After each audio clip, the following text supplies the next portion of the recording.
Panel tonight, the leader of the UK Independence Party, Nigel Farage, the Conservative Communities and Local Government Minister, Penny Mordaunt, Labour's Shadow International Development Secretary, Mary Cray, the Sunday Times columnist and Associate Editor, Camilla Cavendish, and the comedian and campaigner, Russel Brand.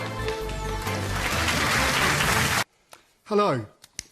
Is the petty adversarial nature of politics causing its own decline? Russel Brand.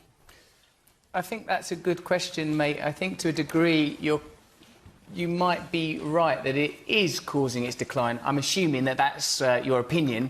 I felt like it was a loaded question, but that you felt that the petty adversarial nature is contributing to its decline, and also it's creating the rise of, I suppose, more extremist views.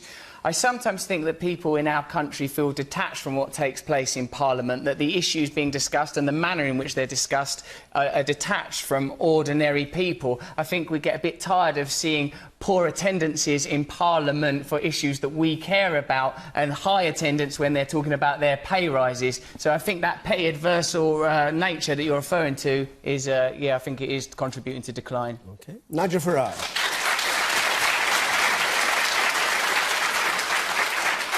Well, I would certainly agree with Jonathan's question in the sense that, yes, it's very petty, because we now debate, you know, what colour tie is Ed Miliband or David Cameron wearing, or come up to the election, you know, which hairdresser does their wife go to? And it's become very petty, and that's because we're not doing real politics anymore. We're not discussing big political issues. You know, 25, 30 years ago, there was a big difference between left and right.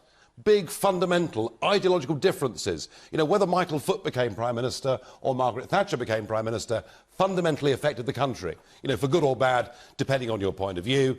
And we've seen the growth of a career professional political class who do the same degrees and who have never had a job in their lives, go straight into back offices aged 23 and become career politicians. All right. A lack of breadth of experience and no proper ideology in politics.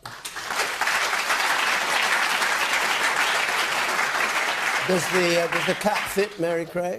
Well, I don't think politics is petty, and it's not something that I chose as a career path, as a so-called career politician. I think Nigel fits that bill much better than I do. Oh, please. How on earth do you get to that? Well, I mean, you've been a member of the European Parliament, you've changed parties. I mean, you can argue I spent 20 years in business. Did Ed Miliband spend 20 years in business? He didn't spend 6 weeks in business, did he? I mean, come on. I mean, really? Really? That's the sort of petty political point scoring that I think the questioner No, that's fundamental. I think politics has always been like that, where I've watched debates and it's always been petty, and I just think that it is going in the right direction with more women, more people from different types of backgrounds. It just needs to be more like the people, and we are going in the right direction. We just all need to get involved, and it doesn't help when people are told not to vote, in my opinion.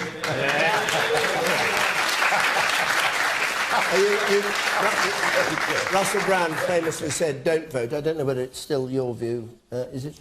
Well, I think the important issue is I, like 70% of the people at the last election in this country, didn't vote because we didn't feel engaged. Right. Yeah, the European election, that counts. That's why we got that dude at the end of the table, who, by the way, had the perfect training to be a politician because he spent, as he said himself, his time in business and the city, the people that most of us think politicians truly work for.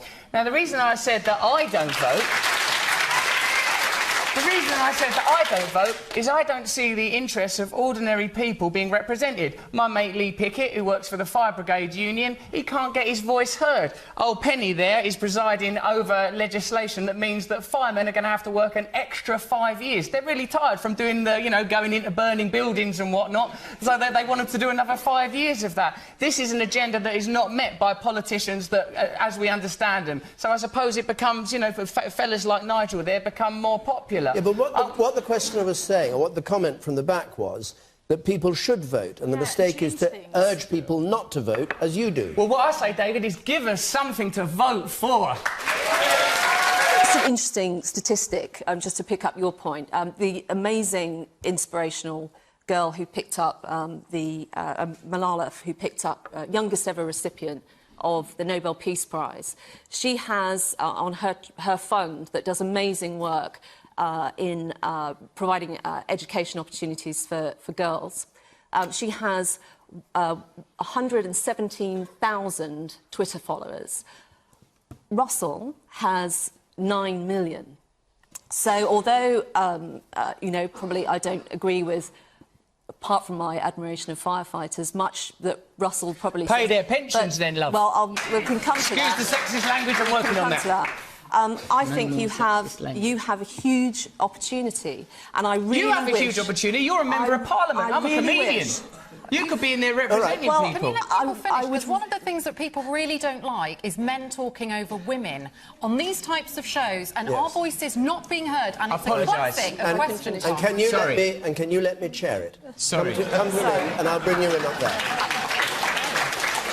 A lot of politicians, and quite often the media, I'm afraid, are not interested in detail. So I'm always shocked, actually, to be honest, when I meet some MPs who haven't read the bill that they're voting on. The EU Constitution, which was a brilliant example of that, was a really important thing that was going through the House of Commons, and I would meet people and I'd say, well, have you looked at, Clause X or whatever? They hadn't. Sometimes that is very worrying. The other thing that I think upsets all of us is that there are quite a lot of MPs who haven't run anything and who don't seem to understand the real world, and it does worry me sometimes that they therefore don't necessarily understand what their actions are going to lead to. And also, they're not very good at getting decisions through the machine. Do you expect young people like myself to engage in politics when there is such behaviour being shown and displayed by politicians that we see? What effect does it have on you? It makes me quite disillusioned, to be honest, and I think, to be honest, a lot of young people don't engage because it just doesn't speak to them. And Nigel Farage? Want to pick up on that point? Australia is a very healthy, functioning democracy where there's high voter turnout and where there are real choices at elections, and the way they speak to each other in their parliament is pretty shocking. So and the way you speak in the European Parliament is sometimes quite shocking, isn't it? That says nothing. I mean, the European Parliament has been as dull as ditch water. I would like to think that some of my helpful, friendly advice has, generally gingered the place up a little bit. No, I mean, quite honestly, if there are real passions on display and real argument happening, and if that argument is at times very heated and very, very vocal, I don't think that of itself is a bad thing. OK. The man at the back there, in the back row, and then I come to you, sir, 2 rows down. Yes. Just picking up on Nigel Farage's point about real politics, I'm wondering, I understand you're running for the MP for South Thanet, is that correct? I'm just wondering what someone who's worth millions of pounds is planning to do for one of the most deprived parts of Kent in terms of regenerating. Well, sadly... I don't think it's relevant to ask... Sadly for you, I'm not the wealthy one on this panel this evening, all right? I'm really not. Wealthier than the people in Thanet, though. Yeah. Wealthier than some of them, that's certainly true. But I'm not coming into... With great respect, we're not fighting the general election in Thanet here just tonight. Whatever you may think, there'll be time for that, no doubt. You mentioned the fact that ideologies are going to be really important in the next election, and maybe that will actually move apart again. But is the real issue the fact that for the last 25 years or more, every party is becoming so alike that they've got nothing to really argue about in Parliament? So all they do is kind of squabble and bicker, and at the end of the day don't achieve much. And that's how you feel it is? Yes. Is Britain really overcrowded? A very simple question. Is Britain really overcrowded? And in the light of a report today saying it absolutely wasn't and needed lots more immigration, which came from the Office for Budget Responsibility. Nigel Farage. It's interesting, the chap that produced that report today was the same chap who in 2008 said that the upcoming recession would be minute. So he hasn't got a very good track record. Look, if you fly into Gatwick, you'll see lots of green spaces. That is certainly true. However, if you have a country in which the population goes up as a direct result of immigration, what you find is not a shortage of green fields, if that's where you wanted to build houses. You find a shortage of primary school places. You find a shortage of GP surgeries. We have fewer GPs per head than any other country in Europe today. You find congestion, whether it's on the roads or the London Underground or wherever you go. And what you find is that actually you're constantly playing catch-up, and really the general quality of life for the massive population has gone down. So I think those comments today were wholly irresponsible. And what we've seen, I mean, it's quite interesting to think that, you know, in 1990, the population of this country was 55 million. It is now between 62 and 63 million.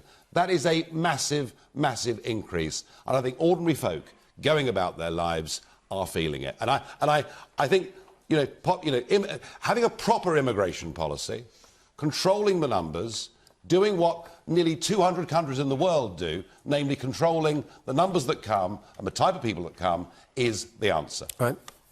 Russell Brand.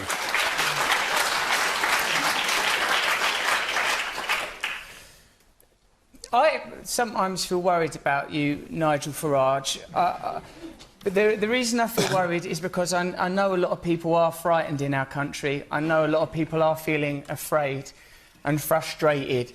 And there is a sense that there is a corrupt group in our country using our resources, taking away our jobs, taking away our housing, not paying taxes, exploiting us. And there is an economic elite that this man's party is funded by, that this man is comes from background working in the city. Let me tell you something. There was an economic crash and a lot of money was lost. His mates in the city farted. Nigel Farage is pointing at immigrants and the disabled and holding his nose. Immigrants are not causing the economic problems and suffering we're experiencing.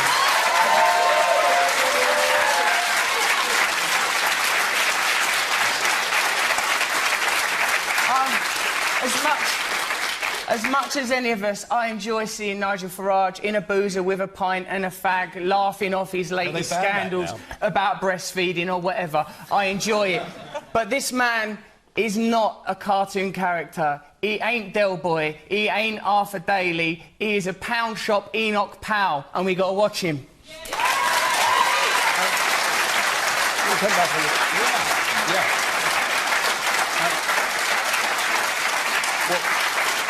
Well, Russell, that's all well and good, and you've got your point of view. The question was, is Britain overcrowded? And do you think I'm wrong? I mean, do you not think? Nigel, can I not be more clear, mate? I think you're wrong. I come from the kind of community... This is called Question Time, this programme, right? Well, tonight you could have another name. And what happens is, members of the audience ask questions, and we're expected to answer them. You haven't answered this lady's question. Do you think Britain's overcrowded and there is a strain on public resources and people's quality of life? We need more money for public resources. Well, where's it going to come from? It's not overcrowded. It's going to come... Oh, I'm so glad you asked, mate.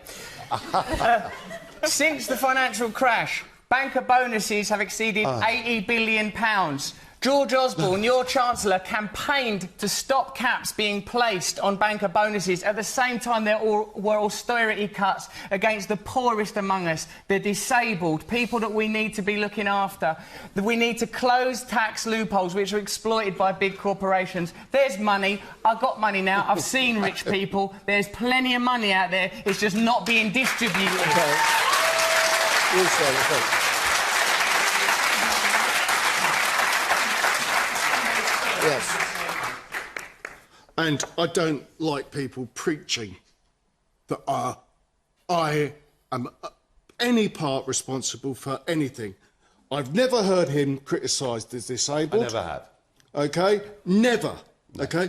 And you are a campaigner, yeah? I'm going to go back to the last question. Please let me finish. Mate. Stand. Stand for Parliament. If you're going to campaign, then stand. OK? OK, you have the media profile for it. Do it. My problem would be, mate, I'd stand for Parliament, but I'd be scared that I'd become one of them. I know what side of the argument... No, I'm sorry. You've full addiction. You've full addiction and you've beaten it, OK? You can't preach that. That is rubbish. Mate, you cannot preach that. I'm not preaching. Well, you are. You've attacked him, OK? Yeah. OK? And you've attacked him, and you've attacked everybody that stands for his party. I do. I do. We're trying. I'm sorry. I'm not attacking people they are people on the street. Rich and racist. Oh, are they? Rubbish.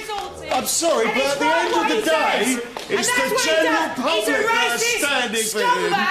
Trying to blame immigrants for the cutbacks because of his rich. Russell, you've got some voters here, mate. You ought to stand. I mean, these are your voters. They're lovely people, aren't they? They're lovely people. I just hear for a voice up here. You, sir, on the gangway. Behave yourself over Yeah. there. The point I want to make to Russell is that you say you claim to sort of stand up for the working classes, but you've got to understand that it's the working classes that have been hit the hardest by immigration, mass immigration. You know, wage compression, the change in communities over a short period of time has led to, you know, tension within communities. So you've got to appreciate that actually, you know, it's all right to say, you know, criticising UKIP and Nigel Farage, but actually it's the people at the bottom of society that have been hit the hardest by immigration. I'm telling you, mate, honestly, I come from the same community as you come from. I've been very lucky and I've had a few breaks and I've got a few quid now. And I'm telling you that immigration has always been happening. What happened in 2008 was very unique. If I thought... My friend, I swear to you, if I thought, listen, try this, for 2 years, turn your focus to corruption in the city, turn your focus to apathetic politicians, turn yourself to the corruptions going on there, and if in 2 years' time your life ain't got better, campaigning against the people that have wealth and power, not those that have very little, if it's still the same, I'll come with you and campaign. But I'm telling you, I know where the power is, I know where the money is, I know what we've got to do. We've said we got some things wrong on immigration. We want to control immigration and we want to control the effects of immigration. But as the daughter of somebody who came here to work from Ireland in the 1960s and who paid his way and contributed to this economy, I think that some of the tone of what you say, Nigel, about immigrants and blaming them for all sorts of random problems is not the way our country wants to go. And when we bring people in from outside, companies bringing people in from outside the EU should be training a young person in our country to take up those jobs. We want to get rid of the agencies that only recruit from Eastern Europe and bring people in to undercut wages. We want to put an end to that wage exploitation. And for people who think there's no point in voting, that's the difference between Labour and the Conservatives at the next election. Mary, the whole point of this, and I'm pleased that you are now apologising, because when the doors opened to 8 former communist countries, your government said it would lead to an increase of 13,000 people a year coming into Britain, and it was hundreds of thousands a year. We got things wrong on immigration. Okay, but those immigrants came in, worked and paid their taxes. Here is the point. How on earth can you have school provision, housing provision? How can you plan for the future if you have an open door to nearly 500 million people? 35% that is why in our National Health Service, but that is why we need control. Of the people in the National Health Service are from overseas. Yes, and what would happen to the National Health Service? But they can have work permits. The point is, are we overcrowded? Do we have too few resources? The job of government is to plan for the future. You cannot plan if you have open door immigration. All right, I want to go back to that point.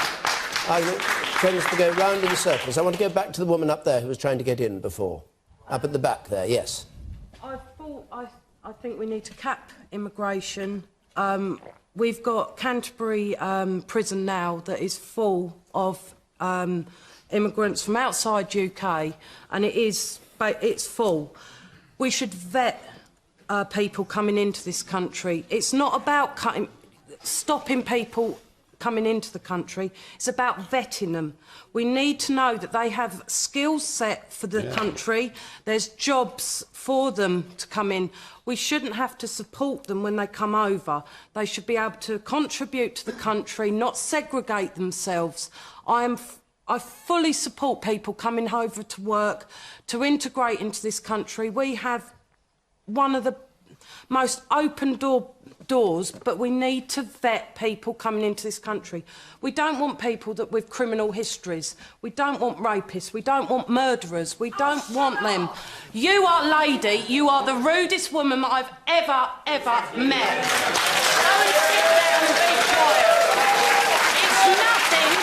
It is nothing at all to do with racism, at all. That's why you need to back off and mind what you say.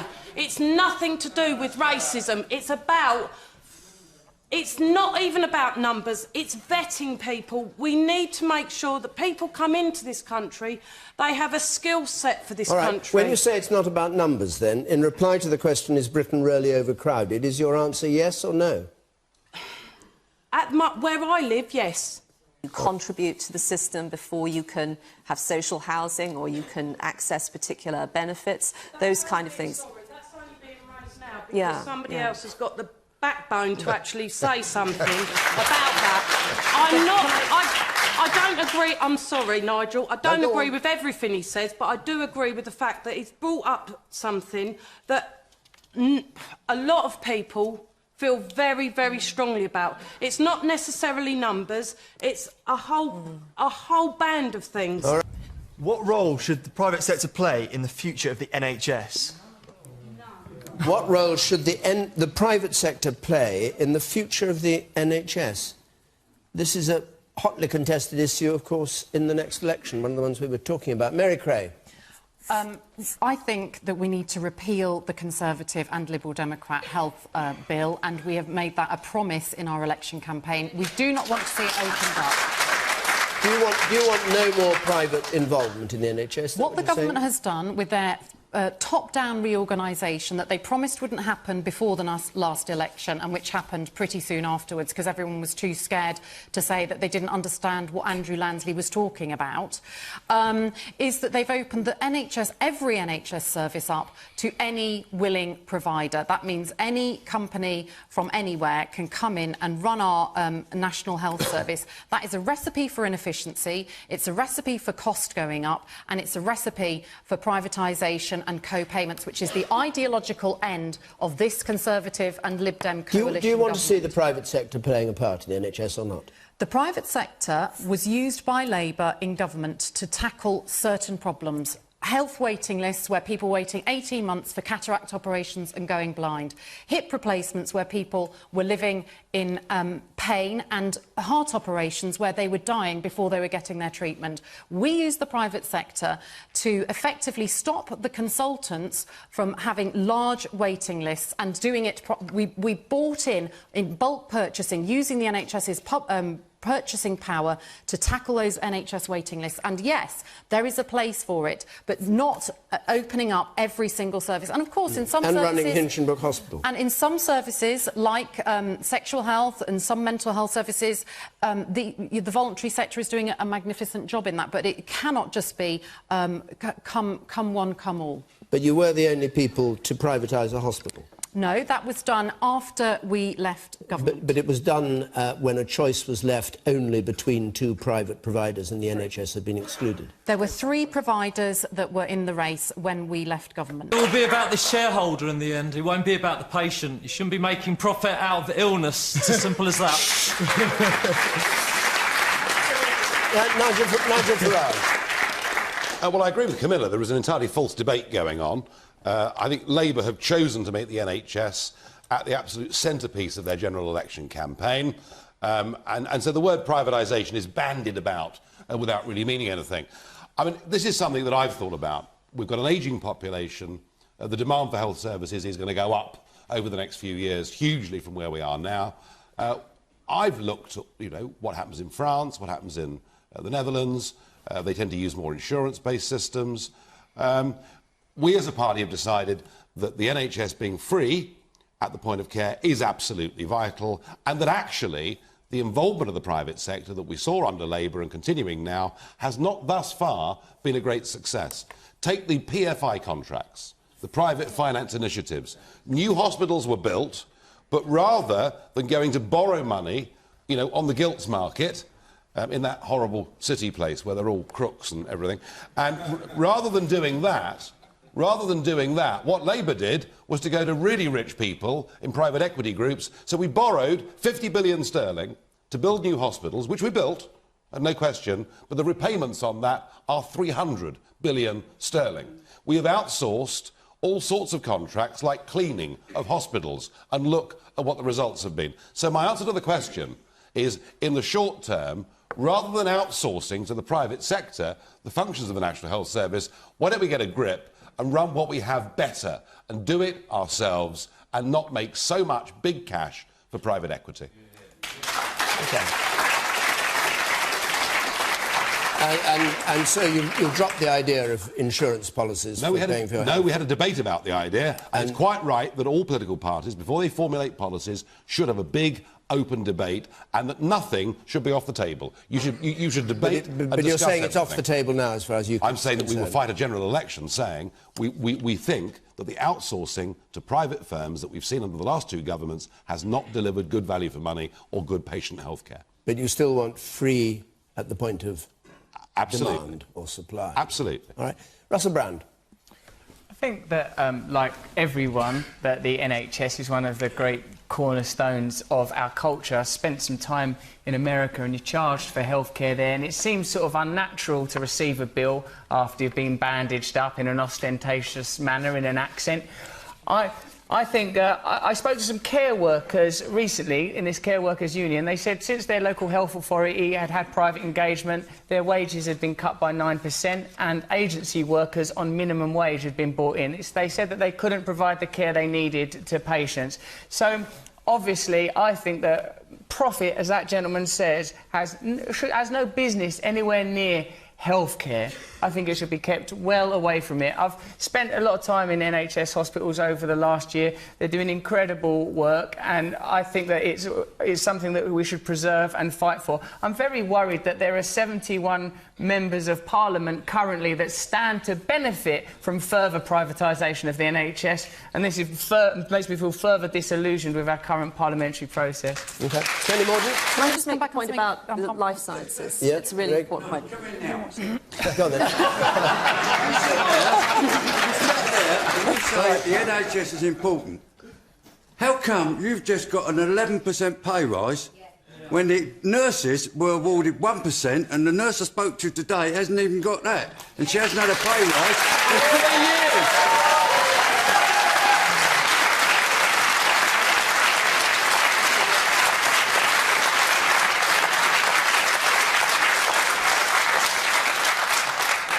I completely understand that. I can't speak for my... I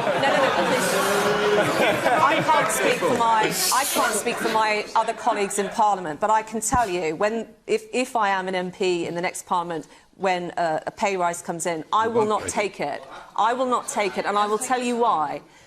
In politics, we put ourselves up to make decisions for people, to try and get people to change their behaviour, to persuade a business to set up another business, to employ more people, to take risks.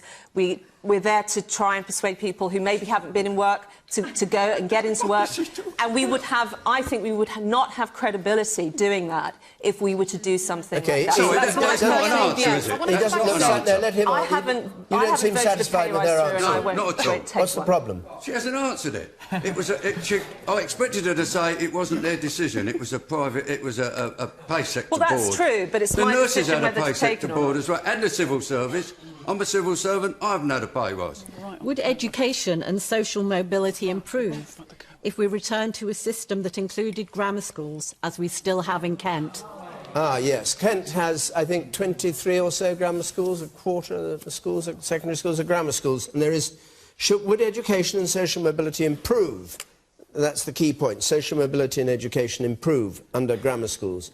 Russell Brand, you start on this one.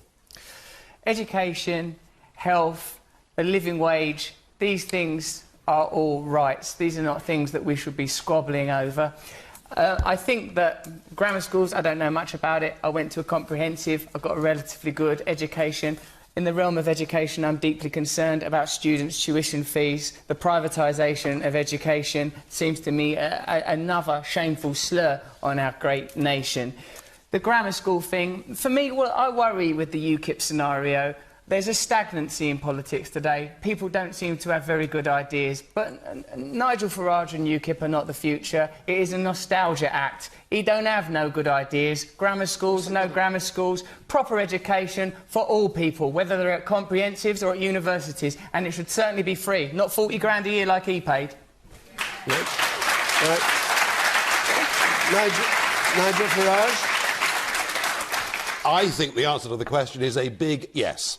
a very big yes indeed. Social mobility in this country has declined. The 7% of people whose parents are rich enough to send them to the private schools are now dominating the media, business.